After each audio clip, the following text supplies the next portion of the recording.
Hello students, myself Dr. D. Raj Rao, chemistry faculty CNC Sikar, और मेरे साथ है दयाल सर। और हमारा जो पी ब्लॉक चल रहा था, पी ब्लॉक में लास्ट दो फैमिली बची हुई है। बिल्कुल सर। एक तो हेलोजन फैमिली और एक है इनर्ट गैस फैमिली। ठीक है, तो हम पहला क्वेश्चन लेते हैं इसके ऊपर। बिल्कुल sir. Start. The interhalogen compound which does not exist is, यहाँ पे बात कर रहे हैं कि इंटरहैलोजन कंपाउंड कौन सा नहीं है, कौन सा एग्जिस्ट नहीं करता है। तो सबसे पहले देखो इंटरहैलोजन कंपाउंड होता क्या है। तो आप सिंपल से ध्यान रखो, दो डिफरेंट हैलोजन आइटम आपस में रिएक्शन करके इंटरहैलोजन कंपाउंड बनाते हैं। जैसे X एंड X डैश, ये मैंने कैसे लिया, जो अपना X है ये लार्ज साइज है और लो इलेक्ट्रोनेगेटिव हैलोजन है, और जो X डैश है वो स्मॉल साइज वाला होगा और हाई ईएन वाला एलिमेंट है, और हाई ईएन होगा। एक चीज का इसमें और ध्यान देना है कि ये जितना लार्ज होगा और ये जितना स्मॉल होगा, एन की वैल्यू उतनी ही बढ़ती जाएगी। ये एक इंटरहैलोजन कंपाउंड हो गया। अपने को पता है कि हैलोजन की जो कोवेलेंसी होती है वो या तो 1 होती है या 3 होती है 5 या 5 होती है या 7 ओड नंबर में। बिल्कुल सर। तो इंटरहैलोजन कंपाउंड बनेंगे वो इस टाइप के बन सकते हैं, जैसे 1 लग गया, 3 लग गया, 5 लग गया, 7 लग गया। फिर दूसरा साइज का भी ध्यान देना पड़ता है। जैसे यहाँ पे बात करें fluorine large size, small size है, आयोडीन लार्ज साइज है, बिल्कुल ये पॉसिबल है। यहाँ तक कि IF7 भी पॉसिबल है, लेकिन आप बनाना चाहिए ICL7, ये नहीं बनता।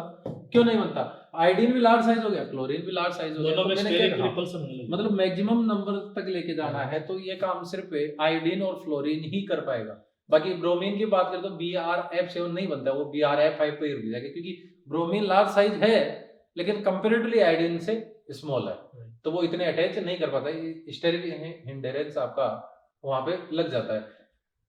तो यहाँ पे साफ साफ पता चल रहा है ये भी बन जाएगा, ये भी बन जाएगा, लेकिन ये नहीं बनेगा। इनके बीच में जब भी कोवेलेंसी आपको मिलती है तो वो फिर आयनिक फॉर्म में होगा, आयनिक फॉर्म या तो कैटायन होगा या फिर एनायन होगा। हाँ, तो ये अगर एग्जिस्ट करता तो या तो ICl4 या ICl4 माइनस में एग्जिस्ट करता। तो बिल्कुल सर ये वाला इंटरहैलोजन कंपाउंड पॉसिबल नहीं है। इंटरहैलोजन आयन अगर ये बोलता है, सर एक इंटरहैलोजन की जो रिएक्टिविटी होती है हाँ वो हैलोजन से भी ज्यादा होती है। हाँ बिल्कुल सर। तो इनकी रिएक्टिविटी भी ध्यान रखना, आपकी हैलोजन से ज्यादा नहीं, फ्लोरीन को छोड़ के। हाँ, इसमें आप यूं कह सकते हैं, जैसे ये फ्लोरीन रिएक्टिविटी की मैं बात कर लेता हूँ, सर ने अच्छी बात याद दिला दी।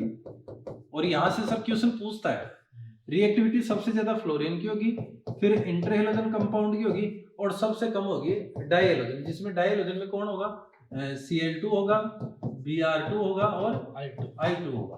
देखो इसका रीजन क्या है, डाइहैलोजन है, इसके लिए μ हो गया 0, तो ये अपना हो गया नॉन पोलर। इसकी अगर बात करें तो μ नॉट 0, क्यों?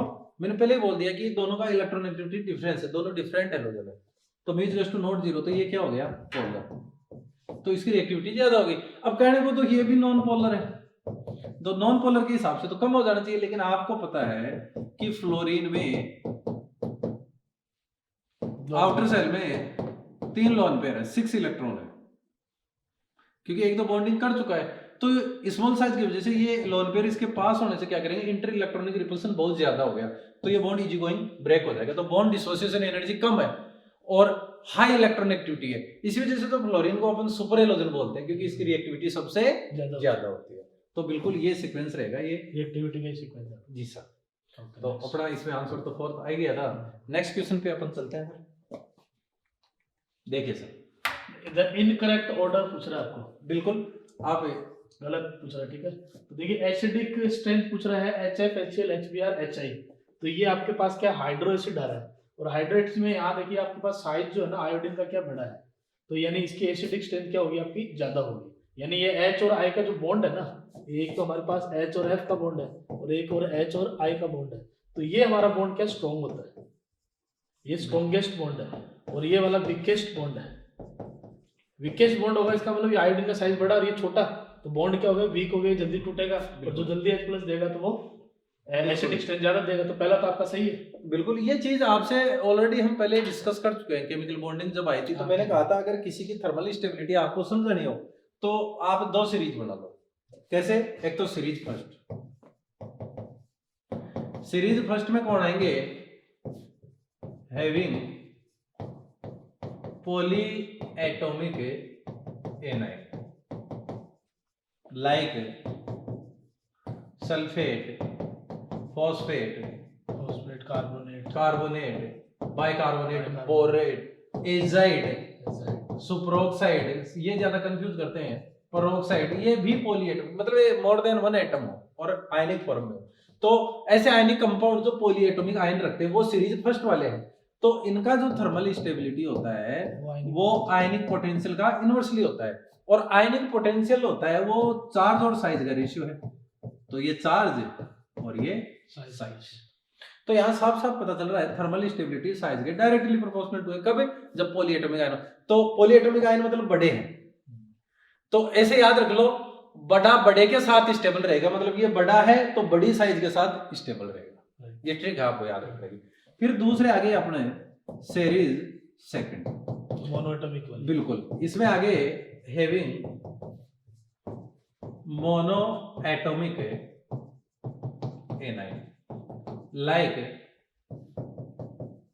हाइड्राइड, हेलाइड, ऑक्साइड, नाइट्राइड, ये आगे मतलब जिनके आइड लगता है, कहने का मतलब सिर्फ एक एजाइड, पेरोक्साइड और सुपरऑक्साइड को छोड़ दो, बाकी आइड वाले यहाँ पे यहाँ आ गए जो मोनो एटॉमिक एनाइन है। तो इनका जो थर्मल स्टेबिलिटी होता है वो लैटिस एनर्जी के डायरेक्टली प्रोपोर्शनल टू रहेगा।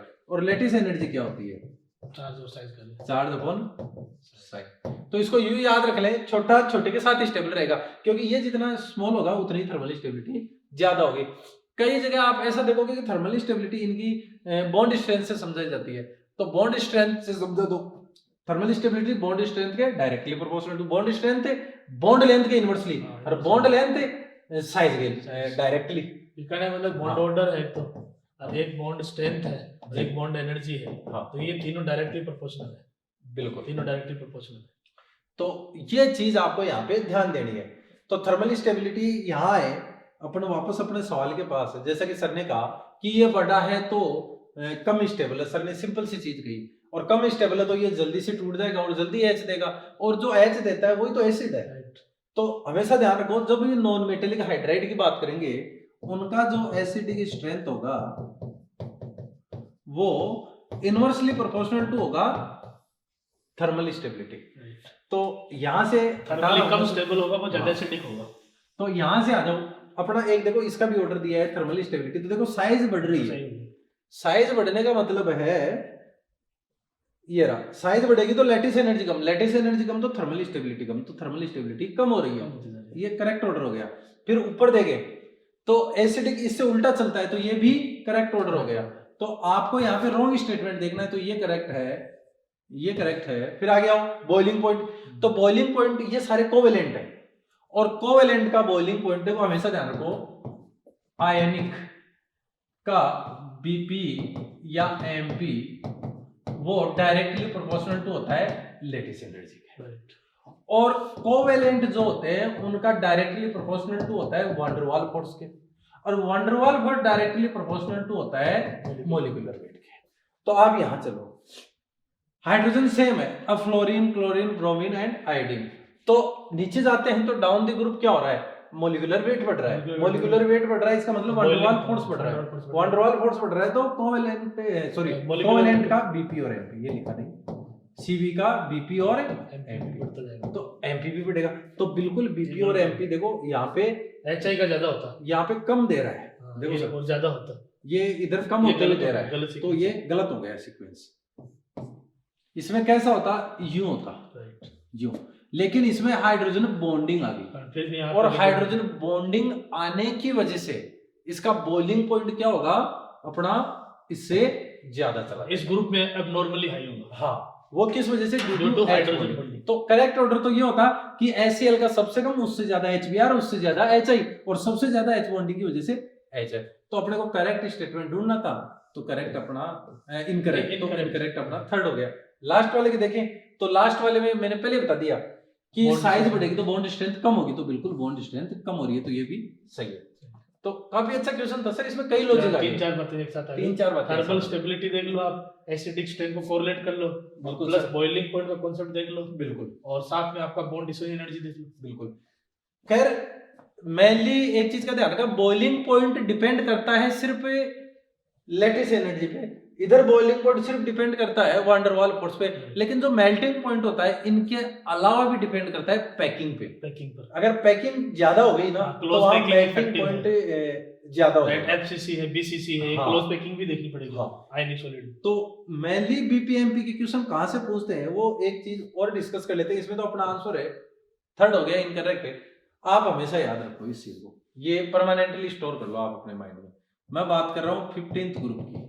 15th ग्रुप तो बोले तो अपना 5th ए की मैं यहाँ बात करने जा रहा हूँ। NH3, PH3, ASH3 और SBH3। क्लियर। दूसरी मैं बात करने वाला हूं 16th की। बोले तो 6A की तो H2O, H2S, H2SE और H2। थर्ड में बात करने जा रहा हूं 7th की। इसमें कौन आ गया? HF, HCl, HBr और HI। तो यहां पर आओ। सबसे पहले मैं बात करता हूं मेल्टिंग पॉइंट की। तो देखो मैंने पहले कहा कोवेलेंट है सारे, कोवेलेंट के डायरेक्टली प्रोपोर्शनल टू होते हैं वंडरवाल फोर्स के, वंडरवाल फोर्स मॉलिक्यूलर वेट के। तो इधर जाएंगे तो बीपीएमपी दोनों ही बढ़ेंगे। बीपी और एमपी दोनों के लिए यही है बात। लेकिन मैंने क्या कहा, मेल्टिंग पॉइंट पैकिंग पे भी डिपेंड करता है। तो इसकी जो पैकिंग होती है वो एच बॉन्डिंग की वजह से ज्यादा आ चुकी है, और एच बॉन्डिंग की वजह से बॉन्ड स्ट्रेंथ भी ज्यादा है, तो इसका बीपी भी बढ़ेगा और एमपी भी। तो इसका जो एमपी है ना वो तो यहां चला जाएगा पैकिंग की वजह से। ये तो मैं बात कर रहा हूं किसकी? एमपी की। ये इंक शायद दिखेगा नहीं, मैं इसको रेड कर लेता हूं। ठीक है, तो ये तो मेल्टिंग पॉइंट की बात हो चुकी है, ये बात कर चुका हूं मैं मेल्टिंग पॉइंट की। लेकिन बीपी की बात करें तो बीपी सिर्फ बॉन्ड स्ट्रेंथ पे डिपेंड करता है। तो एच बॉन्ड स्ट्रेंथ ज्यादा है इसकी, लेकिन इतना स्ट्रॉन्ग भी ना है, तो ये वाला यहां आ जाएगा। ये ऑर्डर हो गया बीपी का। फिर इसकी बात करें तो यदि रहेगा ऑर्डर तो, लेकिन एच बॉन्ड तो इसमें भी यार सबसे स्ट्रॉन्ग एच बॉन्ड होते हैं एचएम में, उसके बाद में H2O में। लेकिन इसमें नंबर ऑफ बॉन्ड भी तो ज्यादा होते हैं। अकेला H2O का मॉलिक्यूल 4 एच बॉन्ड बनाता है, एक अकेला ऑक्सीजन बना लेता है 2 और 2 इसके हाइड्रोजन बनाते हैं। तो इस वजह से पैकिंग भी अच्छी खासी है, तो melting point last. Bond strength भी अच्छी खासी है, तो बॉइलिंग पॉइंट भी लास्ट। तो इसके बीपी और एमपी दोनों ही लास्ट में चले गए। अगर पोलेनियम आ गया तो उससे भी लास्ट में जाएंगे ये। और अगर इसमें बिस्मिथ आ गया तो जो अपना मेल्टिंग पॉइंट है वो बिस्मिथ के भी बाद में जाएगा, लेकिन बॉइलिंग पॉइंट तो अपना यही रहना है। फिर यहाँ इसकी बात करें तो इसमें एच बॉन्डिंग की वजह से पैकिंग कोई खास नहीं हो पाती है, क्योंकि जो फ्लोरीन है ये लोन पेयर भी अच्छे खासे रखता है, तो उसमें रिपल्सन भी थोड़ा होता है, तो पैकिंग होगी लेकिन इतनी खास नहीं होगी। तो इसका यहाँ रहेगा मेल्टिंग पॉइंट, और बॉइलिंग पॉइंट जाएगा, क्योंकि एच बॉन्ड तो सबसे स्ट्रॉन्ग बनने वाला है। तो इसकी बात करें तो मेल्टिंग पॉइंट तो अपना कहां चला जाएगा सर? यहाँ पे मेल्टिंग पॉइंट दोनों बीच में आ जाएगा। और जो बॉइलिंग पॉइंट है वो चला जाएगा सबके लास्ट के अंदर। तो ये चीज अपने को यहाँ ध्यान रखनी है। तो ये एक सीक्वेंस हो गया पूरा, इसमें दोनों ही लास्ट में पहुंच जाएंगे, तो ये आपको याद रखना है। बाकी अभी बीपी एमपी इसके अलावा कहीं से पूछता भी नहीं है। और बीपी क्या है कि जैसे कई फैक्टर पे डिपेंड करता है, ये नहीं कि अपन खाली एक बात बताते हैं। क्लोज पैकिंग क्या है, सिमेट्री कैसी है, और प्लस वंडरवाल फोर्स कैसे हैं, बिल्कुल हाइड्रोजन बॉन्डिंग कैसी है, तो ये सारे फैक्टर मिला के डिसाइड करते हैं। और वैसे क्या होता है, ये टेम्परेचर होते हैं, तो अपने को टेम्परेचर क्या रखने पड़ते हैं, याद रखने पड़ते हैं। हम एक इन जनरल लॉजिक बना सकते हैं, लेकिन हम एक नॉर्मल ट्रेंड नहीं बोल सकते। क्यों सर? ये आपको याद रखना है, नीट में पूछा जाता है इसका से। अब जैसे अपने को इस तरीके से अपन थोड़ा सा याद रख लेंगे ना, तो अपने को ये याद रहेगा। एक ट्रिक हो जाएगी, क्योंकि ये डेटाबेस है पूरा। हाँ, डेटाबेस होता है वैसे। नेक्स्ट चलते हैं। नेक्स्ट उसके उसमें काफी अच्छा डिस्कस हो गया। Which reaction does not occur, कौन सी रिएक्शन वैध नहीं है। अब देखो इसमें क्या है, डिस्प्लेसमेंट रिएक्शन है।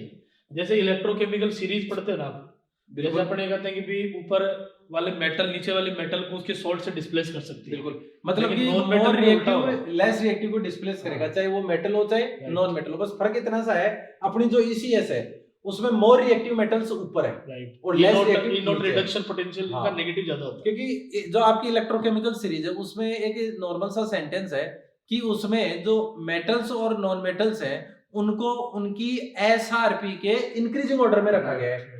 तो मेटल की तो रिएक्टिविटी की वो कितना अच्छा रिड्यूसिंग एजेंट है इससे है, तो उसकी SRP जितनी कम होगी उतनी ज्यादा वो रिएक्टिव होगी, तो ऊपर की मेटल रिएक्टिव होगी। जबकि नॉन मेटल्स की रिएक्टिविटी देखी जाती है उनकी ऑक्सीडाइजिंग नेचर कैसी, तो उनके लिए SRP जितना ज्यादा होगा वो उतनी ज्यादा रिएक्टिव होगी। तो नॉन मेटल्स की तो रिएक्टिविटी ECS में नीचे जाने पर इंक्रीज होती है, जबकि मेटल्स की डिक्रीज होती है। नॉन मेटल नीचे वाली ऊपर वाली रिप्लेस करती है। हाँ, नॉन मेटल में ऊपर वाली नीचे वाली करती है जी। तो यही इसमें पूछा गया। तो देखो यहाँ से जैसे कि सर ने कहा, यहाँ आ जाओ पहले तो ये देखो नॉट अकर्स अपने को देखना है। अब आओ HCl तो फ्लोरीन मोर रिएक्टिव, बिल्कुल क्लोरीन को रिप्लेस कर सकता है, ये वैध है चीज। फिर आए फ्लोरीन को क्लोरीन कैसे रिप्लेस करेगा, ये तो सुपर हेलोजन है, तो ये ही अपना पॉसिबल नहीं है। फिर अपने एक नॉर्मली जब एप्लीकेशन पढ़ते हैं इलेक्ट्रोकेमिकल सीरीज के, तो अपने ये कहते हैं कि जो H2 से ऊपर वाली मेटल्स है वो डाइल्यूट एसिड के साथ सॉल्ट बनाती है और H2 गैस लिबरेट करती है, हाइड्रोजन गैस निकालती है। बिल्कुल, क्योंकि उनका SRP H2 से कम है और इसलिए उनकी डिस्चार्ज नेचर अपने H2 से ज्यादा। तो यहाँ से क्या हो जाएगा, H2 डिस्चार्ज होने वाला।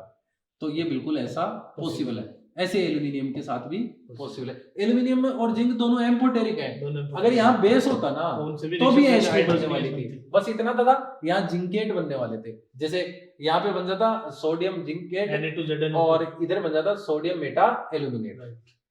खैर, तो अपना आंसर तो सेकंड हो गया जी सर। नेक्स्ट देखिए सर, XCF2 मॉलिक्यूल इज, तो अब ये इसमें क्या हाइब्रिडाइजेशन निकाल लो और हाइब्रिडाइजेशन निकाल के ज्योमेट्री डिसाइड कर लो। जी सर। तो XCF2 जब मॉलिक्यूल है इसका हाइब्रिडेशन होगा आपका sp3d हो गया, बिल्कुल सर, और लीनियर हो गया, और 3 लोन पेयर है वो आपके इक्वेटोरियल पर जाएंगे, एग्जिट ये देखना आपको बिल्कुल इक्वेटोरियल पे चले जाएंगे। इसका जैसे कि सर ने बताया हाइब्रिडाइजेशन हो चुका है sp3d। फिर आप काउंट करो sp3 मतलब 1 3 4 5 मतलब 5 हाइब्रिड ऑर्बिटल है, और आपको पता है hybrid orbital sigma plus lone pair. अब पता कैसे चले सिग्मा कितना है, जितने साइड एटम उतने सिग्मा, क्योंकि एक साइड एटम एक सिग्मा बनाता है, तो साइड एटम 2 है, 2 सिग्मा हो गए, हाइब्रिड ऑर्बिटल 5 है, तो ये कितना होगा, तो ये लो x, तो ये कितना आ गया 3 लोन पेयर। अब इसमें क्या होगा, लोन रिपल्सन को कम करने के लिए जो लोन पेयर होते हैं वो इक्विटोरियल पे होते हैं और 120 पे एक दूसरे को बैलेंस करते हैं, इस वजह से ये वापस एक स्ट्रेट लाइन मिल जाएगी, एक लीनियर शेप यहाँ आ जाएगी। तो अपना बिल्कुल सर आपने जैसे कहा फोर्थ आंसर जाएगा। नेक्स्ट कौन सा जीनोन का फ्लोराइड जो है असंभव है, ठीक है। तो आप देखो जीनोन का जो है ना, अपन ये कहते हैं जीनोन के कंपाउंड वैसे तो अपन बनते नहीं है, लेटेस्ट अपन ये करेंगे फ्लोरीन के साथ ऑक्सीजन कंपाउंड देखेंगे इसके। बिल्कुल, जो इनर्ट गैसेज है ना, आप याद रखो इनर्ट गैसेज का आउटर सेल कंप्लीट होता है तो वो कंपाउंड बनाना ही नहीं चाहते, फिर भी अपने क्रिप्टॉन और जीनोन के कुछ कंपाउंड फाउंड है, जैसे क्रिप्टॉन का सिर्फ डाइफ्लोराइड फाउंड है, जबकि जीनोन के डाइफ्लोराइड, जीनोन टेट्राफ्लोराइड और जीनोन हेक्साफ्लोराइड फाउंड है। फिर इसके कुछ ऑक्साइड भी, तो जीनोन का ये ऑक्साइड फाउंड है, कुछ ऑक्सोफ्लोराइड है, जैसे XeO2F2, XeOF4, तो ये इसके ऑक्सोफ्लोराइड भी कुछ फाउंड है। तो आपको यहाँ ध्यान में ये रखना है कि इनके कंपाउंड ऑक्सीजन और फ्लोरीन के साथ ही क्यों है, क्योंकि आपको पहले पता है इनका ऑक्टेट कंप्लीट है, तो यहाँ एक्साइटेशन हर कोई नहीं करवा सकता, वही करवाएगा जो कैपेबल होगा। तो अपनी हाई इलेक्ट्रोनेगेटिविटी की वजह से ये ज्यादा कैपेबल है। ऑक्सीजन से भी अच्छा अपना यहाँ फ्लोरीन होता है, जबकि डी ब्लॉक में मैक्सिमम ऑक्सीडाइज करने के लिए अपन कहा जाता है कि ऑक्सीजन ज्यादा कैपेबल होता है। तो यहाँ पे ये कंपाउंड हो गए, इसलिए डायरेक्ट इनके ऑक्साइड नहीं बना के यहाँ से हाइड्रोलाइसिस करवा के फिर ऑक्सोफ्लोराइड और ऑक्साइड बनाए जाते हैं। तो सीधे तो अपन सिर्फ फ्लोराइड बनाते हैं, तो ये एग्जिस्ट करते हैं, इसका सिर्फ डाइफ्लोराइड एग्जिस्ट करता है। क्लियर, तो ये याद रखना है। फिर मैंने पहले कहा 2 4 और ये मैंने 6 है, जैसे 6 ये कोवेलेंसी है। हाँ बिल्कुल सर, जीनोन की कोवेलेंसी 0, अगर एक्साइटेशन नहीं हुआ, एक एक्साइटेशन से वैलेंसी में 2 का एक्सपेंड होता है, तो 2 4 एंड 6 ले भैया 3 वाला नहीं बन पाएगा। ये कब बनेगा आपको पता है, जीनोन फ्लोराइड डोनर भी है और फ्लोराइड एक्सेप्टर भी है।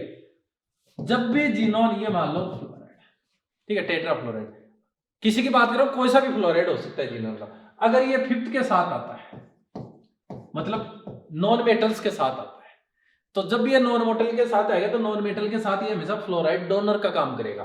तो यहां क्या बनने वाला है, जीनोन XeF3 प्लस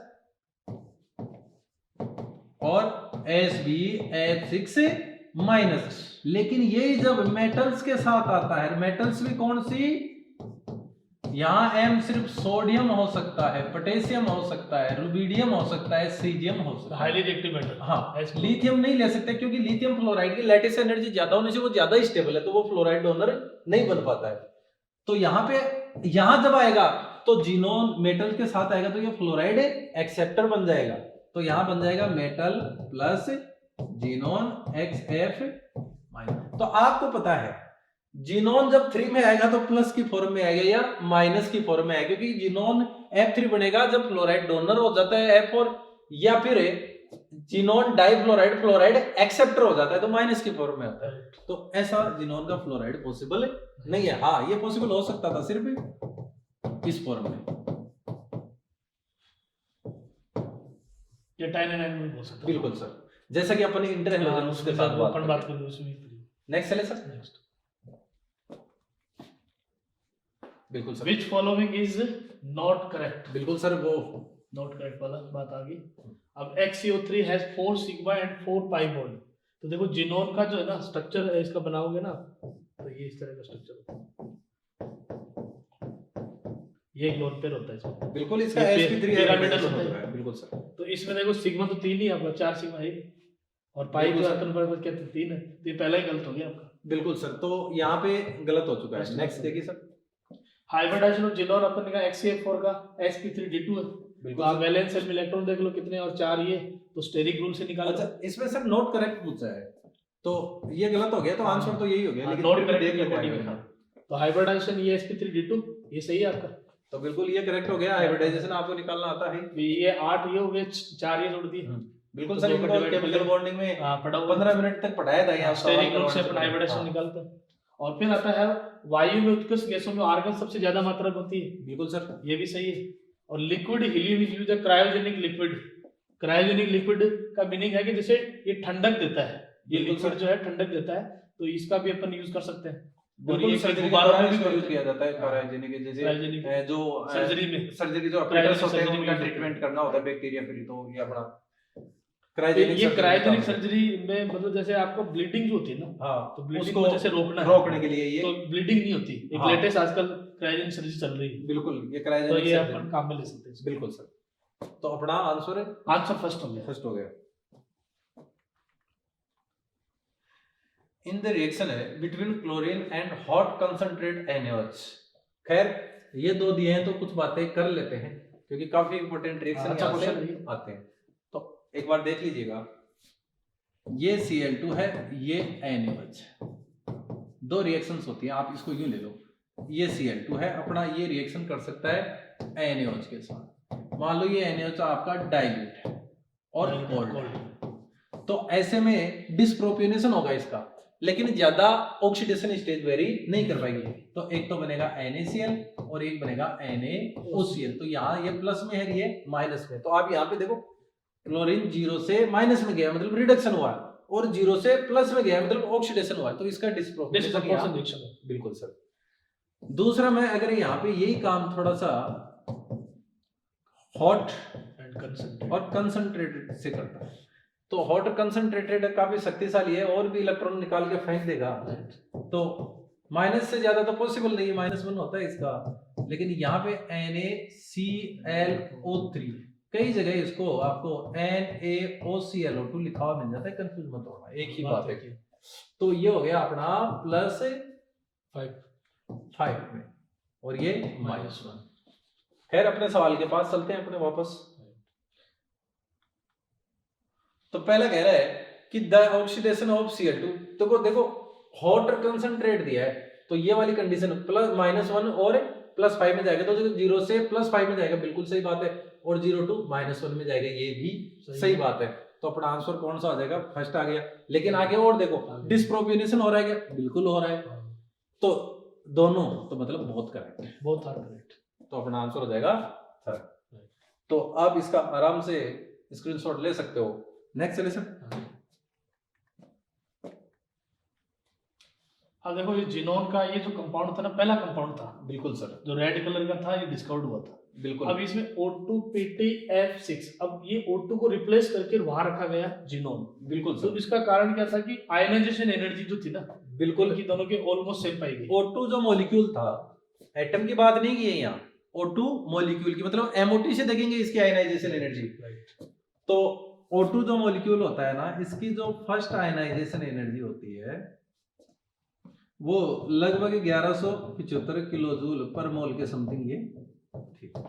और जीनोन की भी देखें, ये लगभग 1170 किलो जूल पर मोल, ऑलमोस्ट इनकी सेम थी। तो उस समय जैसे इसका एक कंपाउंड ज्ञात था PTF6 माइनस है, तो यहीं से इसको देख के जीनोन का भी एक कंपाउंड बनाया था PTF6, ये नेल बर्टलेट ने बनाया था। तो यहाँ से ये फर्स्ट कंपाउंड है इनर्ट गैसेस का जो पहला बनना शुरू कंपाउंड था हुआ जिससे डिस्कवरी हुई थी। बिल्कुल सर। तो जीनोन के साथ ये बनाया गया था। हालांकि ये एग्जिस्ट जो करता है वो P2F11 उस फॉर्म में ये एग्जिस्ट करता है, जीनोन फ्लोराइड F लगा के वो।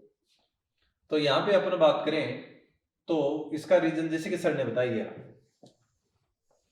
क्यों सर? राइट, तो अपना आंसर थर्ड हो गया। अच्छा, इसमें क्या ऑक्सीडेशन का भी एक क्वेश्चन पूछा था। O2 होता है ना, इसका हाफ होता है ऑक्सीडेशन, तो हाफ इंटू अपन 2 कर लेंगे तो यहाँ 1 आ जाएगा आपका जी, और ये 6, और इसके कारण PT का कितना होगा, +5 आएगा। +5। जबकि नॉर्मली, अब नॉर्मली ना प्लेटिनियम ये शो नहीं करता है, जी। लेकिन इस कंपाउंड में शो कर रहा है। जी, नेक्स्ट चलते हैं। अच्छा क्वेश्चन है, करेक्ट स्टेटमेंट पूछ रहा है आपको। बिल्कुल, which of the following is correct. इस बार करेक्ट की बात कर ली, चलो देख लेते हैं। तो ये तो अपन डिस्कस कर चुके हैं। बिल्कुल sir, F2 has higher dissociation energy than C2, गलत बात है भाई। दोनों के पास 3-3 लोन पेयर है माना, लेकिन ये लार्ज साइज है तो लोन पेयर ज्यादा, डिफ्यूजन दूर पड़े, कोई दिक्कत नहीं, रिपल्सन कम है, पास में यहाँ रिपल्सन ज्यादा है, तो इसका बॉन्ड डिसोसिएशन एनर्जी कम होता है। याद रख लो ये F2Cl2 Br2 और I2 साइज के इनवर्सली चलती है बॉन्ड डिसोसिएशन एनर्जी यूं, लेकिन ये अबनॉर्मली यूं। फ्लोरीन की गड़बड़ होती है। एएमटी पूछा हुआ है, आया क्वेश्चन। तो यह वाला स्टेटमेंट अपना इनकरेक्ट हो गया। फिर इलेक्ट्रॉन एफिनिटी की बात करें तो देखो, फ्लोरीन के 2p में 5 इलेक्ट्रॉन पड़े, मैं सिर्फ 2p का बना रहा हूँ। 2p में कितने इलेक्ट्रॉन है? 5। आउटर सेल में तो और भी है, एस वाले भी आ गए, आउटर सेल में तो 7 है, लेकिन मैं तो 2p की बात करता हूँ। इसके 2p में कितने इलेक्ट्रॉन है? 5 इलेक्ट्रॉन है। ध्यान से सुनना, अगर इसके वैलेंस इलेक्ट्रॉन बनाता तो मैं 7 बनाता, मैं वो नहीं बना रहा, मतलब 2p वाले इलेक्ट्रॉन, सिर्फ मैं 2p के इलेक्ट्रॉन लिख रहा हूँ। तो 2p में एडिशनल इलेक्ट्रॉन कहाँ एंटर होने वाला है? 2p में। 2p स्मॉल साइज पहले से 5 इलेक्ट्रॉन रख रहा है, इस वजह से एडिशनल इलेक्ट्रॉन के लिए हाईली रिपल्सन देगा, तो ये आसानी से नहीं जुड़ता है, तो कम एनर्जी रिलीज होगी। जबकि क्लोरीन अपना वही 5 इलेक्ट्रॉन रख रहा है, ये फिर वैलेंस इलेक्ट्रॉन नहीं है, मैं सिर्फ इस बार 3p की बात कर रहा हूँ, 3p वाले लिखे मैंने। तो 3p आ गया, थोड़ी लार्ज साइज है, ये लार्ज साइज है तो रिपल्सन तो लगाएगा, लेकिन कंपैरेटिवली इसके कम रिपल्सन लगेगा, क्योंकि इसमें additional electron enter in small size 2p orbital, so more electron inter electronic repulsion for additional electron. लेकिन यहाँ क्या हो रहा है? Electrons enter in large size 3p orbital है। अच्छा सर, आप ये कहना चाहते हो कि इसमें तो इलेक्ट्रॉन इजीली जुड़ जाएगा, हाँ, और इसमें थोड़ा डिफिकल्टी से जुड़, बिल्कुल। उसका रीजन मैंने इनको बता दिया कि ऐसा क्यों हो रहा है। तो यहाँ फास्टली जुड़ रहा है तो एनर्जी ज्यादा निकलेगी, जबकि यहाँ तो उल्टा बोल गया सर पूरा ही। तो इससे अपन क्लोरीन की सबसे ज्यादा होती है इलेक्ट्रॉन। हाँ बिल्कुल, पूरी पेरियोडिक टेबल में ही, पेरियोडिक टेबल में भी याद रखना होता है कि क्लोरीन की सबसे ज्यादा होती है, और अब इलेक्ट्रोनेगेटिविटी फ्लोरीन की ज्यादा होती है। हाँ बिल्कुल बिल्कुल, एफिनिटी क्लोरीन की ज्यादा होती है। ये दोनों अलग अलग चीजें दोनों चीजें अलग। इलेक्ट्रॉन एफिनिटी तो आपका फ्री आइसोलेटेड एटम के लिए देखा जाता है, जबकि इलेक्ट्रॉन एक्टिविटी तो बॉन्ड की नेचर है, जब तक बॉन्ड होगा नहीं तब तक वो आएगी नहीं, बॉन्डिंग केस में डिफाइन है। हाँ बिल्कुल। इलेक्ट्रॉन एक्टिविटी आप याद रख सकते हैं, ability to attract share electron, साझे के इलेक्ट्रॉनों को अपनी ओर खींचने की जो ताकत है।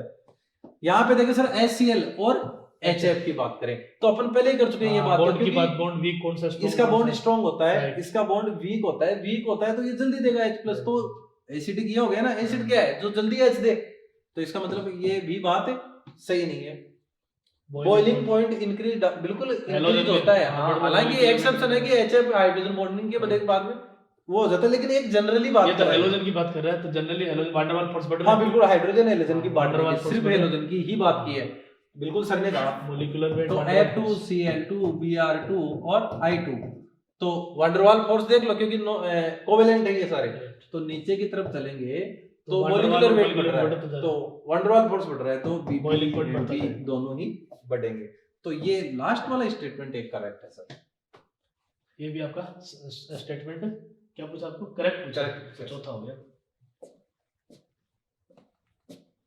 देखिए सर, अब वही क्वेश्चन वापस आ गया, अभी सर ने एक्सप्लेन कर ही दिया। बिल्कुल आपने वही बात कर ली थी, एसिडिक स्ट्रेंथ का एसिडिक स्ट्रेंथ बतानी है, तो आ जाओ H2O, H2S, H2AC, H2P। तो आपको पता है थर्मल स्टेबिलिटी नीचे जाने पर, अभी बताया था, मैं पूरी बात नहीं करूंगा, थर्मल स्टेबिलिटी नीचे जाने पर कम हो रही है, तो एसिडिक स्ट्रेंथ बढ़ती जा रही है ये। और कईयों की ये चीज याद नहीं रहे, तो आपको पता है लेविस बेसिक स्ट्रेंथ इसकी सबसे ज्यादा, नीचे जाने पर लेविस स्ट्रेंथ कम हो रही है, इसका मतलब एसिडिक तो उल्टा चलेगा, बेस और एसिड एक दूसरे के उल्टे चलते हैं। तो पहला सीक्वेंस क्या रहा आपका, सही आ रहा है, HI सही देख रहे हैं, तो बिल्कुल HCl से बॉन्ड स्ट्रेंथ इसकी कम है, पहला सही है, और इससे कम इसकी है, तो बिल्कुल एसिडिक स्ट्रेंथ बढ़ेगी। फिर ये दूसरा, ये सीक्वेंस ने बता रखा है, ये भी सही है। अब इनमें देखो, HF H2NH3, जब एक पीरियड में बात करते हैं तो इलेक्ट्रॉन एक्टिविटी डिसाइड करेगी, Right। जिसकी इलेक्ट्रॉन एक्टिविटी ज्यादा होगी उनकी एसिडिक स्ट्रेंथ ज्यादा होगी। नॉन मेटेलिक हाइड्राइड में जो एसिडिक स्ट्रेंथ होती है वो अलोंग टू पीरियड, तो इलेक्ट्रॉन एक्टिविटी से देखो, down the group bond length से देखो, तो बॉन्ड लेंथ बढ़ी तो एसिडिक स्ट्रेंथ बढ़ी, बॉन्ड लेंथ बढ़ी एसिडिक स्ट्रेंथ बढ़ी। अब आ गया पीरियड, पीरियड में इलेक्ट्रॉन एक्टिविटी बढ़ी, इसकी 3, इसकी 3.5, इसकी 4.0, इलेक्ट्रॉन एक्टिविटी बढ़ी, तो एसिडिक स्ट्रेंथ भी कहने का मतलब सर ये कहना चाहते हैं कि जैसे एक आवर्त में जा रहे हैं, एक वर्ग में जा रहे हैं, हाँ। मतलब एक ग्रुप में जा रहे हैं, वर्ग में जाते हैं तो बॉन्ड लेंथ के वहाँ पर- प्रोपोर्शनल टू, वहां तो साइज देख लेंगे, हाँ। मतलब बॉन्ड लेंथ है साइज, हाँ। तो वहां पर तो साइज इंपॉर्टेंट हो गया, हाँ, और एक आवर्त में अपन बात करें तो साइज से ज्यादा इलेक्ट्रोनेगेटिविटी इंपॉर्टेंट हो, ज्यादा इंपॉर्टेंट, उस पर ध्यान रखना। मतलब जब सेल चेंज नहीं होता है ना, तो इलेक्ट्रॉन एक्टिविटी इंपॉर्टेंट है, और सेल चेंज हो जाए तो वहां पर फिर साइज इंपॉर्टेंट है, तो सभी करेक्ट हो गए, तो अपना आंसर सही, चौथा फोर्थ रहेगा। नेक्स्ट चले सर, नेक्स्ट, पॉकेट में चला गया ये साथ ना जाए, काफी अच्छा क्वेश्चन है। फ्रॉम द फॉलोइंग इंफॉर्मेशन, कुछ इंफॉर्मेशन अपने को दी है, पहले तो इनकी रिएक्शन करवा रहा है, तो y पूछ रहा है y क्या है, तो एक x की H2SO4 से तो y बन रहा है, y एक कलरलेस और इरिटेटिंग गैस है, तो आपको पता है इसकी किसी के साथ रिएक्शन होगी तो कलरलेस और इरिटेटिंग गैस SO2 निकलेगी।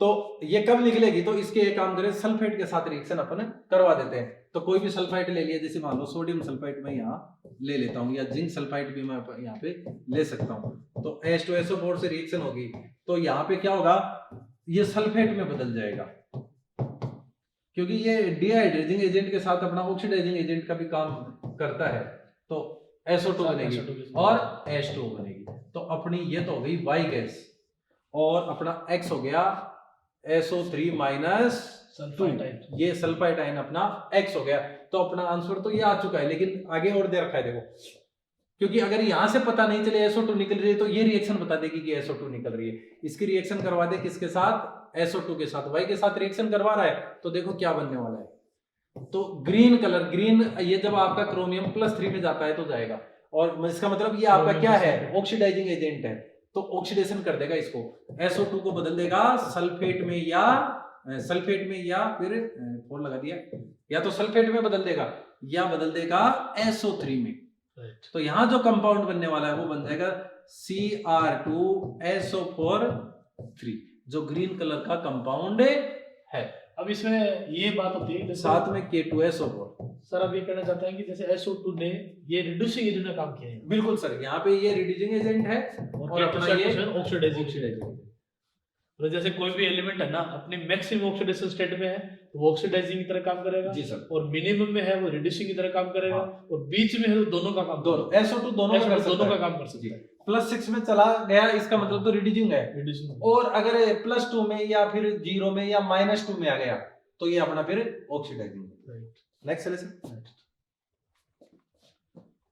अब ये क्वेश्चन वापस वही रिपीट, बिल्कुल इससे रिलेटेड अपन सारी बात कर चुके हैं। हैलोजन अम्लों के गुणों में कौन सा गलत है, तो पहला देखो एसिडिक स्ट्रेंथ का सीक्वेंस, ये क्या गलत, ये ही गलत हो गया, ये क्योंकि गलत हो बॉन्ड गया। स्ट्रेंथ इधर, थर्मल स्टेबिलिटी इधर Right। कम होती है तो एसिडिक स्ट्रेंथ बढ़ती है, तो ये इनकरेक्ट है, और अपने को इनकरेक्ट ही ढूंढना था, तो यही आ गया। फिर रिड्यूसिंग स्ट्रेंथ है, तो अपन ने कहा था रिड्यूसिंग स्ट्रेंथ थर्मल स्टेबिलिटी से उल्टा चलती है, तो इधर थर्मल स्टेबिलिटी बड़ी तो कम है, थर्मल स्टेबिलिटी कम हो रही है, तो रिड्यूसिंग स्ट्रेंथ बढ़ रही है, तो ये करेक्ट हो गया। बॉन्ड लेंथ बिल्कुल, साइज बढ़ती है तो बॉन्ड लेंथ बढ़ेगा। थर्मल स्टेबिलिटी आपको बताएगा कि इधर जा रहे हैं साइज बढ़ती है, साइज बढ़ती है तो थर्मल स्टेबिलिटी कम होती है, तो ये भी सही ऑर्डर है। तो अपना इनकरेक्ट पूछा था तो इनकरेक्ट फर्स्ट पहला हो गया। जी सर। नेक्स्ट ये रिएक्शन अपन पहले डिस्कस कर चुके हैं, वो एक साथ अपन ने डिस्कस कर लिया। NaClO3 और NaOCl। बिल्कुल, यहाँ NaOCl बनने वाला है, यहाँ NaClO3 बनने वाला है, तो NaOCl NaClO3 अपना आंसर हो जाएगा फोर्थ। यहाँ बड़ा ध्यान रखना है सर, ए और बी पूछा है, कई बार बी ए पूछ लेता है, पढ़ने से कई सीक्वेंस में गड़बड़, तो ये थोड़ा सा पढ़ने में सिली मिस्टेक होती है। सही बोला sir. The halogen that most readily reduce each, ये पूछ रहा है, यानी देखो सबसे ज्यादा इजीली रिड्यूस हो जाता है। बिल्कुल, इसका मतलब वो उतना अच्छा ऑक्सीडाइजिंग है, तो वो फ्लोरीन, तो सुपर हैलोजन कौन है? सुपर हैलोजन फ्लोरीन पहला हो गया। नेक्स्ट,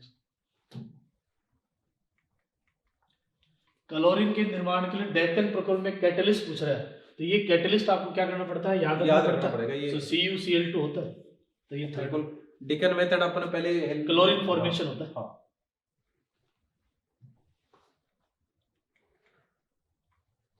ऑक्सीडाइजिंग, तो ऑक्सीडाइजिंग याद रखो, फ्लोरीन, क्लोरीन, ब्रोमीन, आयोडीन, आप इसी एस से ध्यान में रख लो ये चीज, इलेक्ट्रोकेमिकल सीरीज।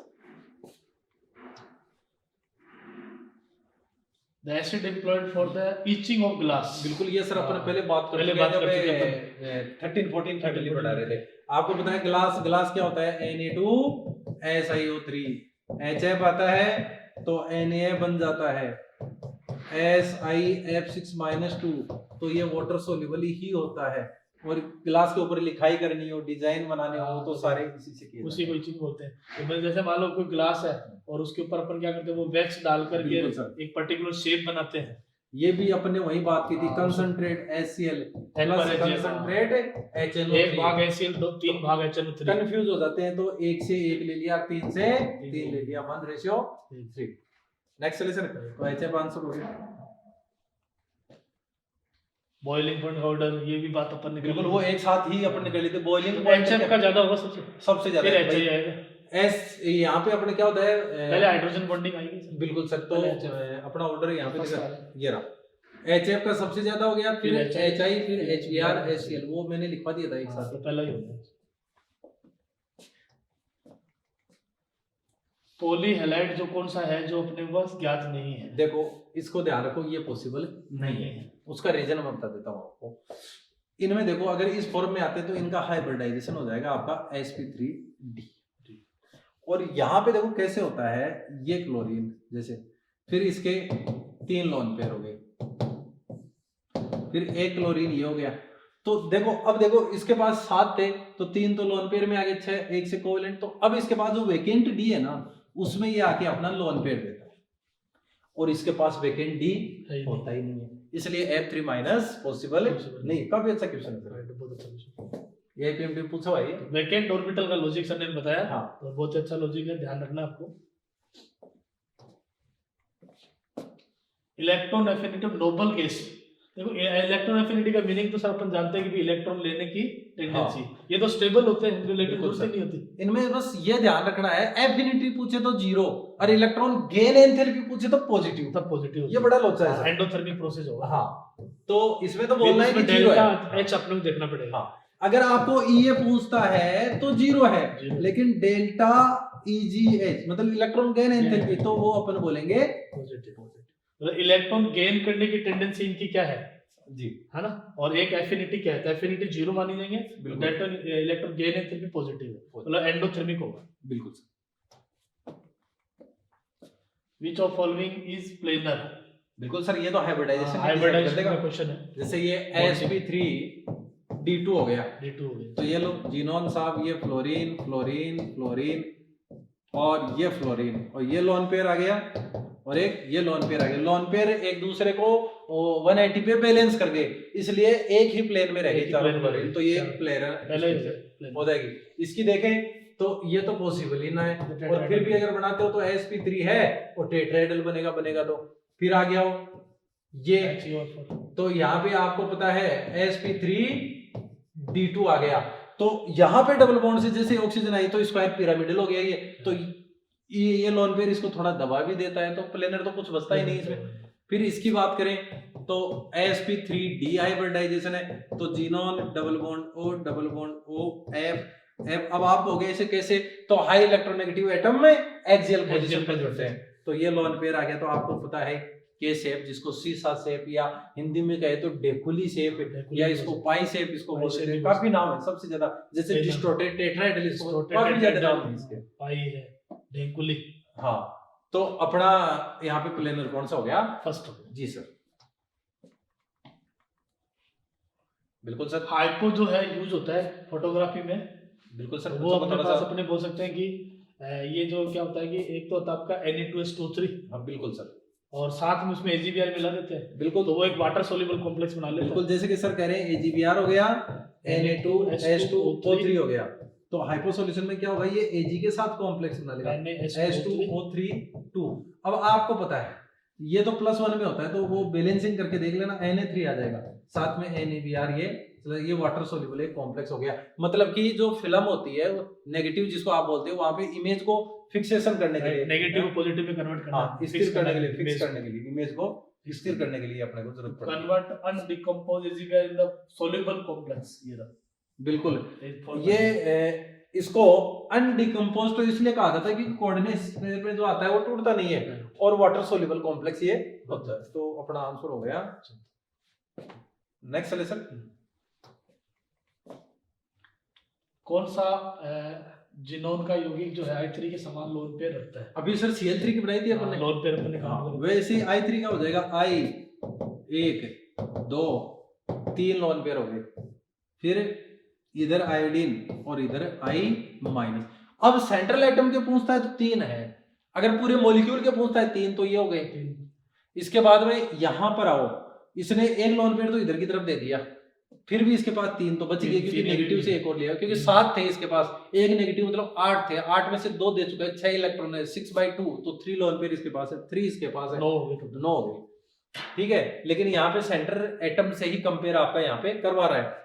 खैर इसके पास तो कोई लोन पेयर ही नहीं होगा सेंट्रल एटम के पास, अगर इसकी स्ट्रक्चर जैसा ये कह रहा है बनाने पे आएंगे तो इसके पास 2 लोन पेयर होते हैं, sp3d2। कैसे पता चला, d2 का मतलब 3 2 5 1 6, 6 सिग्मा चाहिए, सिग्मा कितने 4, तो 6 - 4 कितना आ गया 2, इसके पास लोन पेयर कितने हैं 2, इसका मतलब अभी भी इसके पास इक्वल नहीं है, क्योंकि इसके पास लोन पेयर कितने हैं 3, इसके पास लोन पेयर कितना है 0। अब आ जाओ XeF2, तो इसका हाइब्रिडाइजेशन क्या आ गया sp3d, मतलब 5 पे, लेकिन सिग्मा सिर्फ 2 ही है, 5 2, तो कितना आ गया लोन पेयर 3, तो अपना आंसर कौन सा आ गया, थर्ड आ जाएगा। इसके पास देखें तो आपको पता है sp3 मतलब 4 सिग्मा चाहिए, लेकिन है 3, 4 - 3 एक लोन पेयर, इसके पास लोन पेयर। ऐसा इसमें अपन यदि पेरिफेरल को भी देखें, दोनों तीनों मिला के देखें तो भी 9 आ रहा है। हाँ वैसे भी देखें तो तभी बैठ जाएगा मतलब। हाँ, बाकी हालांकि जब मॉलिक्यूल में पूछता है तो वो लिखता है बाकायदा कि मॉलिक्यूल के पास, जैसे मान लो मॉलिक्यूल की बात पूछे तब तो तीनों को निकाल लेंगे, हाँ, और ये सेंटर में, वो सेंटर हाँ, अगर कुछ ना दे तो वो सेंटर की ही बात कर रहा है, मॉलिक्यूल का तो देगा तो पूछेगा तो देगा, बाकी कुछ ना दे तो सेंटर का निकालना है, सेंटर का दे तो सेंटर का निकालना। जैसे अपन बात करते हैं रिड्यूसिंग स्ट्रेंथ समझाते हैं, कुछ भी नहीं दिया हो तो अपन एक्वस मीडियम मान लेते हैं, जनरल इन जनरल अपन कुछ नहीं देता है, एक्वस मीडियम मानते हैं, लेकिन अगर वही मीडियम गैसेस दे दे तो आंसर पूरे उल्टे अपने को बाउंड कर देता है तो बात अलग है। बिल्कुल सर, जैसे अपन कहते हैं कि मैक्सिमम जो सबसे गुड रिड्यूसिंग एजेंट है वो गैसेस मीडियम में सीजियम है, क्योंकि उसकी आयनाइजेशन एनर्जी कम है, लेकिन एक्वस मीडियम में तो आयनाइजेशन एनर्जी के अलावा लैटिस एनर्जी का भी होता है, तो अपना वहां लिथियम स्ट्रांग रिड्यूसिंग एजेंट हो जाता है। Next solution clathrate compound. देखो ये बात शायद अपन कर चुके हैं, जब भी कोई ऑर्गेनिक सब्सटेंस बनते हैं तो उनके बीच में कैविटी आ जाती है, जैसे ये ऑर्गेनिक सब्सटेंस है आपका, और तो ये अपन बात करते हैं मेटा नाइट्रोफिनोल, क्लियर सर। अब ऐसे ही दूसरा आएगा,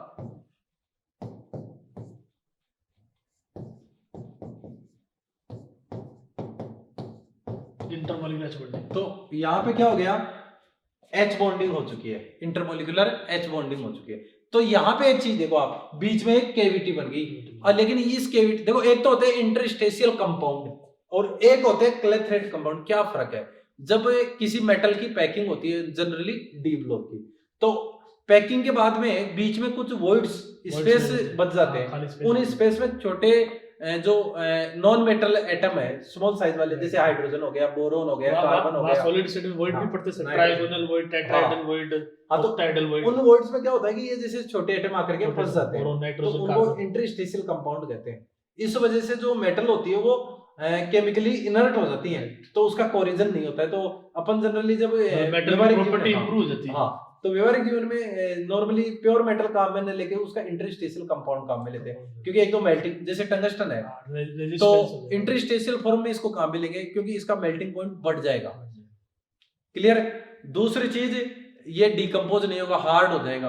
तीसरी, केमिकली इनर्ट हो जाएगा, कंडक्टिविटी वो फिजिकल प्रॉपर्टी इंप्रूव हो जाती है। हाँ, सबसे बड़ी चीज है कि कंडक्टेंस, तो कंडक्टेंस ना बढ़ती है ना कम होती है, तो इससे पे कोई फर्क पड़ने वाला नहीं। दो इसके बेनिफिट हो गए, मेल्टिंग पॉइंट बढ़ना, और दूसरा इसका जो बेनिफिट हो गया केमिकली इनर्ट हो गया, कोरिजन नहीं होगा, जंग जल्दी से हाँ, नहीं लेते। तो वो तो होते हैं इंटरस्टेशियल कंपाउंड। लेकिन जब ऑर्गेनिक मॉलिक्यूल में एच बॉन्डिंग वगैरह ऐसा कुछ होता है तो उनमें केविटीज बनती है, तो उनमें स्मॉल साइज होती है वॉइड की, लेकिन यहाँ केविटी बन रही है, इनकी साइज लार्ज होती है, उनमें छोटे एटम फंसते हैं, लेकिन ये लार्ज साइज के छोटे एटम तो आर पार निकल जाएंगे, तो फंसेंगे बड़े एटम फंसेंगे। हाँ, तो हीलियम और नियोन छोटे हैं, वो आर पार निकल जाएंगे, वो तो क्लेथरेट बना नहीं पाएंगे। क्रिप्टॉन जैसे आया यहाँ के फंस गया, तो ये क्लेथरेट कंपाउंड हो गया। मतलब ऑर्गेनिक मॉलिक्यूल्स में जो कैविटी होती है उनमें लार्ज साइज इनर्ट केसेस के एटम फंस जाते हैं, तो जिनोन बना लेता है, ऑर्गन बना लेता है। सर कहना चाहते हैं कि ऑर्गेनिक वाले आएगा तो बड़ा साइज देखना है, केविटी में फंसेगा, हाँ, और उसमें इनऑर्गेनिक में अपन क्या है, सॉलिड स्टेट में गए, हाँ, तो वहां छोटे एटम जाके पड़ते हैं। तो यहाँ पे देखो, आपको ये याद रखना है, हीलियम इनर्ट गैसेस में हीलियम और नियोन छोटे, तो वो क्लेथरेट नहीं बना पाते, तो यहाँ पर आंसर ये आ गया। बाकी ये लार्ज साइज है, ये बड़े साइज की गाड़ियां तो फिट हो जाएंगी, ये फिट हो जाएंगे, जैसे रेडोन भी फिट हो जाएगा। यहाँ तो जैसे आर्गन आया यहाँ फंस गया, एक क्लेथरेट कंपाउंड ये बन गया। नेक्स्ट चले सर, एक्वारेजिन बोलती है, नोबल मेटल बोलती है, नोबल मेटल सर भी आ गई। PTAG, जब नोबल मेटल से डिसॉल्व हो सकती है तो इसका तो है ही गया। ये सारे जो एक्वारेजिया तो सबको बोलेगा, एक्वारेजिया आपको पता ही क्या है, फिर भी आप देखें तो HCl होता है, HNO3 होता है, तो ये H+ देगा, ये Cl- देगा, ये H+ देगा, NO3- देगा। तो देखो डिसॉल्व कैसे होगी, जैसे प्लेटिनम आ गया, इसके साथ Cl- आ जाएगा, NO3- आ जाएगा, H+ आ जाएगा, सारे आयन आएंगे, PtCl6- आ गया, फिर आपका NO2 बन जाएगा, H2O यहाँ से निकल जाएगी। तो आप यहाँ देखो ये डिसॉल्व हो चुका है, वाटर सोल्यूबल कॉम्प्लेक्स बन चुका है। वैसे ही गोल्ड आएगा तो गोल्ड बना लेता है AuCl4-1, क्योंकि जब गोल्ड +3 में होता है तो कोऑर्डिनेशन नंबर 4 होती है। तो ये खास तौर से ध्यान, मतलब जैसे इसमें सर कहना चाहते हैं कि सर रिएक्शन में ये एसिड बनाते हैं, जैसे एक बनता है सर क्लोरोओरिक एसिड, हाँ, HAuCl4, हाँ बिल्कुल, हाइड्रोजन इनके साथ होता है, जैसे इसके साथ ये H2PtCl6, बिल्कुल क्लोरोप्लेटिनिक एसिड है, हाँ, और क्लोरोओरिक एसिड है। हाँ, तो इनमें आईपीसी नेमिंग में भी खास ध्यान रखना पड़ता है, भी पूछा जाता है, हाँ, कोऑर्डिनेशन वो भी क्वेश्चन आता है। और जब कोऑर्डिनेशन फर्स्ट हमने आपसे डिस्कस की थी तो ऐसे एग्जांपल हमने आपको प्रोवाइड भी करवाए। ये कॉम्प्लेक्स एसिड होते हैं जी सर। तो अपना इसमें आंसर आ जाएगा ऑल ऑफ दिस। नेक्स्ट चले सर, एम्बिडेंट लिगेंड, ये भी अपन बात बिल्कुल सर, ऑर्गेनिक में भी आता है, मतलब कि जिसके पास दो different lone pair donor site हो और एक टाइम में एक बार में एक ही काम करेगा। हाँ, जैसे इसमें नाइट्रोजन ये हो गया, इसकी एक्चुअल स्ट्रक्चर देखा जाए तो या तो ये देगा या ये देगा, तो आपका नाइट्रो O हो गया, ये देगा तो नाइट्रो सॉरी ये देगा तो नाइट्रो N हो गया, ये देगा तो नाइट्रो O हो गया। जैसे कार्बन के पास भी है, नाइट्रोजन के पास भी है, तो कार्बन दे रहा है तो साइनो, और ये दे रहा है तो आइसोसाइनो। जैसे सल्फर भी दे सकता है, नाइट्रोजन भी दे सकता है। सल्फर दे रहा है तो थायोसाइनो, और नाइट्रोजन दे रहा है तो आइसोथायोसाइनो। तो यहाँ पे अपने ऑल आ गए। नेक्स्ट,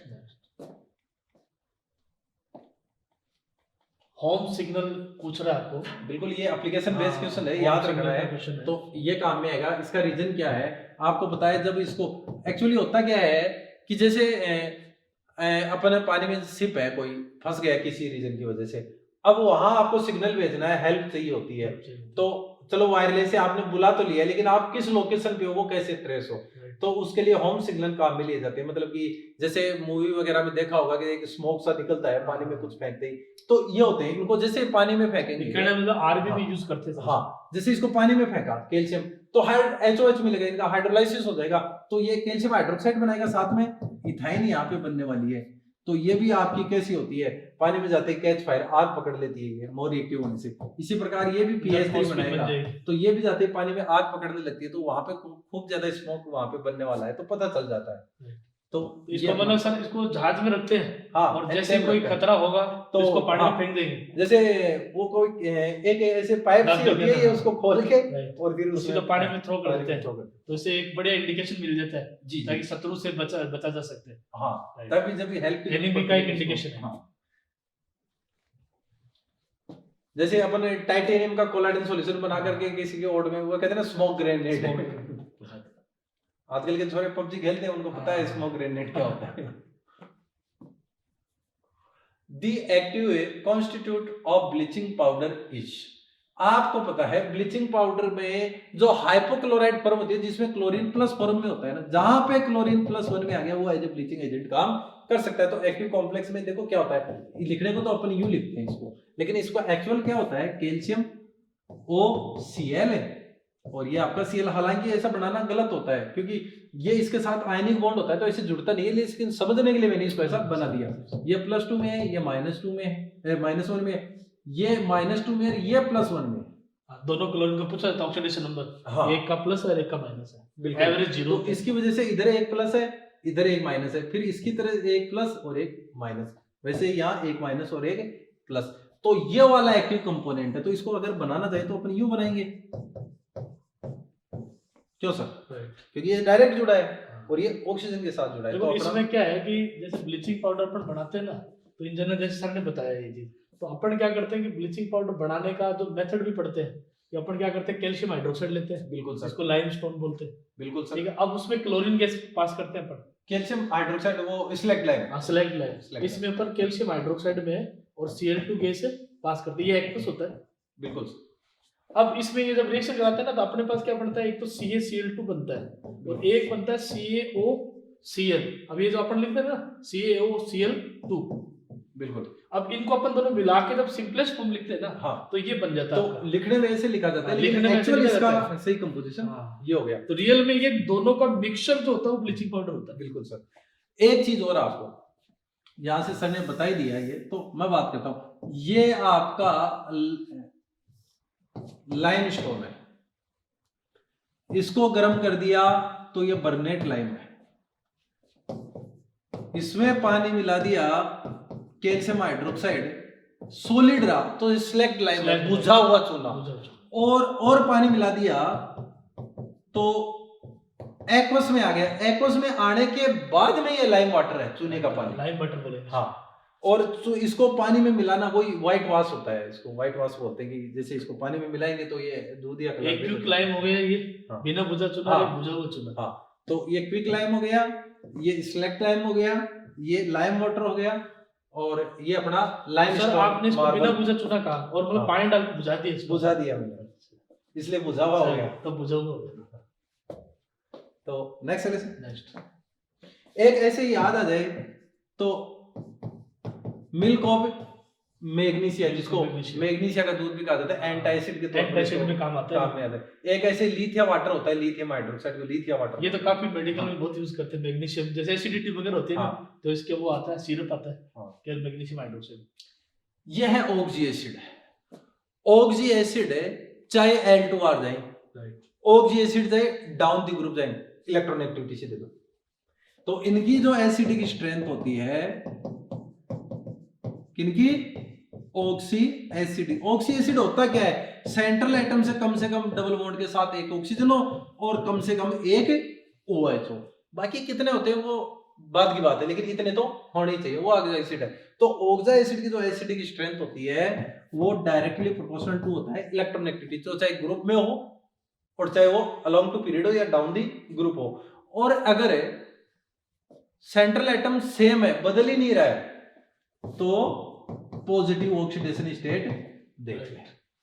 तो इसमें यही हो रहा है, सेंट्रल एटम चेंज नहीं हो रहा है, तो सेंट्रल एटम यहाँ चेंज नहीं हो रहा है, तो ये अपना +1 में है, पॉजिटिव ऑक्सीडेशन स्टेट देख लो। +3 में है, ये +5 में है, ये +7 ये आ जाएगा। एक एक्सेप्शन है, H3PO2, H3PO3 और H3PO4। यहाँ पे एसिडिक स्ट्रेंथ ये रहेगा, ऑक्सीडेशन स्टेट से नहीं देखना है, यहाँ इनका जो कंपाउंड बनने वाला है उसकी स्टेबिलिटी बेस से देखना है। ये इनको मतलब सर कहना चाहते हैं कि ऑक्सीजन जिसमें मान लो जनरली ज्यादा आ रही है, एक तो अपन ये कह रहे हैं कि ऑक्सी एसिड का एसिडिक स्ट्रेंथ देख रहे हैं, तो एसिडिक स्ट्रेंथ अपन ऑक्सीडेशन नंबर से देख लेंगे जी। अच्छा, दूसरा इसमें अब ऑक्सीडेशन स्टेट यहाँ देखेंगे तो फिर उल्टा हो जाएगा। हाँ। क्योंकि यहाँ 5 आ रहा है, यहाँ 3 आ रहा है, यहाँ 1 आ रहा है। हाँ। तो इसका ये एक एक्सेप्शन ध्यान रखना है। हाँ, ये एक्सेप्शन के तौर पे इसको याद रख लो, हालांकि लॉजिक इसके भी होते हैं, लेकिन ये एक्सेप्शन याद रख लो इसके।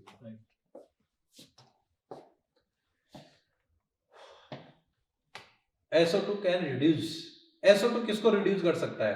तो SO2 देखो, HClO3 को HCl में Cr2O से ये रहा, कह रहे हैं मतलब ऑक्सीडेशन कम में लेके जा रहा है, जाएगा। हाँ, तो ये इसमें कम में जा रहा है सर। हाँ, 6-3 में जा रहा है भाई, रिड्यूस कर देगा, इसका रिडक्शन कर दिया इसे। हाँ। और खुद ऑक्सीडाइज हो जाएगा, सब में ज्यादा हाँ। ज्यादा कम में जा रहा है, यहाँ पर भी 5 जा रहा है आपका। हाँ, एक और ये चीज अपन देख, हाँ ये भी हो गया, इसका भी हो गया, बिल्कुल बिल्कुल ये हो गया और ये भी आ गया, सारे आ गए बिल्कुल। तो इसमें All all of of these these आ आ जाएगा। ये रिएक्शन तो अपन देख भी चुके हैं, ग्रीन कलर का, हालांकि इसमें कई जगह पिंक कलर या कलरलेस भी इसको लिखा हो जाता है, क्योंकि लाइट पिंक यहाँ मिल जाएगा। कैमेरोफोकस पिंक कलर है और वो इसमें जाते फिर कलरलेस हो जाएगा।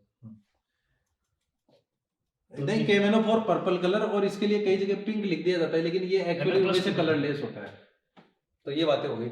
HClO3 का HCl में, तो SO2 अपना दोनों ही काम करता है, ऑक्सीडाइजिंग और ये 3 जैसे ये +5 से इसको माइनस, तो यहाँ पे ऑल ऑफ दीज अपना आंसर हो जाएगा। लास्ट क्वेश्चन देखते हैं सर। ClO3 का मतलब मिक्स एनहाइड्रेट किसका मिक्स एनहाइड्रेट? तो देखो हमेशा ध्यान रखो, +1 +3 +5 +7। अगर कोई एनहाइड्रेट आपका इस फॉर्म में है, तो ये वाला तो बना देगा हाइपोस, ये बना देगा अस, ये बना देगा इक, और ये बना देगा परिक। लेकिन जैसे मान लो कोई +6 का एनहाइड्रेट है, तो वो 2 प्रकार के एसिड बनाएगा, ऐसे भी और ऐसे भी। अगर ये है +4 में कोई एनहाइड्रेट, तो ये भी बनाएगा और ये भी बनाएगा, और इसके पास ऑप्शन है ये वहां भी जा सकता है। ठीक है, तो यहाँ पे अपन बात करें, ये +6 का है, तो +5 क्यों ऑक्सी एसिड बनाएगा और +7 का बनाएगा। तो अपना यहाँ पे 5 और +7 अपना आंसर है सेकंड। तो काफी अच्छा क्वेश्चन था ये सर। अच्छा सर, इसमें ये जो एसिड होते हैं क्लोरीन के, इनमें ऑक्सीडाइजिंग जो नेचर है, अपन जनरली देखते हैं कि कई जगह तो ये होता है कि ऑक्सीजन ज्यादा होती है, तो ऑक्सीडाइजिंग ज्यादा होती है, लेकिन इसमें क्या होता है, HCl का ज्यादा होता है जी, कि बॉन्ड लेंथ से देखते हैं इसमें। हाँ, इसमें वो जल्दी टूट जाता है जी। HCl जो होता है ना, ये टूट जाता है HCl और +O में चला जाता है, ये अनस्टेबल होता है। अब बिल्कुल जैसे जैसे ऑक्सीजन बढ़ रही है, इसमें नंबर ऑफ रेजोनेटिक स्ट्रक्चर बढ़ रही है, इस वजह से वो एक्स्ट्रा स्टेबिलिटी। जबकि अपन जैसे H3PO4 है, H3PO3 है, तो उनमें ऑक्सीजन के अकॉर्डिंग देख लेते हैं, लेकिन इसमें थोड़ा सा उल्टा है, क्योंकि इसमें जैसे HClO बॉन्ड ऑर्डर यहाँ का देखो, फिर HClO2, तो आगे बॉन्ड ऑर्डर भी बढ़ रहा है, तो बॉन्ड लेंथ अपने को इसमें देखना पड़ेगा। पर क्लोरीन के जो भी ऑक्सी एसिड है, इनको अपन देखेंगे बॉन्ड लेंथ से जी, ऑक्सीडाइजिंग नेचर देखने तो ये हमारा कंप्लीट होता है। बिल्कुल। तो पी ब्लॉक में अपना पूरा ऑलमोस्ट कवर हो चुका है। कुछ एक चीज होती है, वो आप वर्बली थोड़ा ध्यान में रख लो, क्वेश्चन से इंक्लूड और भी हो सकते हैं। जैसे अपन जिनोन के फ्लोराइडों का हाइड्रोलाइसिस से रिलेटेड क्वेश्चन इसमें नहीं डाल पाए, तो क्योंकि क्वेश्चन अपने को लिमिटेड डालने थे, वीडियो भी अपने को छोटा बनाना होता है, लेंथ वीडियो देखा भी नहीं जाता है।